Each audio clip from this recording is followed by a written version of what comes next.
সূর্যের প্রচন্ড তাপে মাথার মগজগুলো গলে গলে নাকের ছিদ্র আর কানের ছিদ্র দিয়ে বেয়ে বেয়ে পড়বে।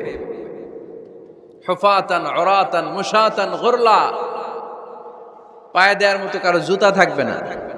আজকে যে বাটা জুতা পরে আসছেন, অ্যাপেক্সের জুতা, কিয়ামতের দিন জুতা থাকবে পায়ে, গায়ে জামা থাকবে না। Everyone will stand up as naked.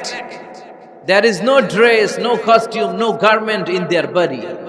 দেহে কোনো পোশাক নাই, পেটে খাবার নাই, পায়ে জুতা নাই, সূর্যটা মাথার কাছে, তৃষ্ণায় জিহ্বাটা বের হয়ে নাভি পর্যন্ত ঝুলতে থাকবে। সবাই বলবে আল্লাহ আমারে বাঁচাও, আমারে বাঁচাও। ওই দিন বাবা ছেলেরে চিনবে না, ছেলে বাবারে চিনবে না।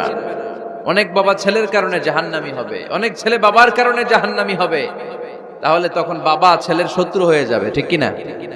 তাহলে কোরআন সাধারণত বলল কিছু কিছু জিনিসের প্রতি মানুষের আকাঙ্ক্ষা জনমভর, এর মধ্যে অন্যতম হলো সন্তান সন্ততি। এই সন্তান কখনো হয়ে যায় জিনা মানে সৌন্দর্য, আবার এই সন্তান কখনো হয়ে যায় ফিতনা মানে পরীক্ষা, আবার এই সন্তান কখনো হয়ে যায় আদুয়া মানে শত্রু, ঠিক কিনা?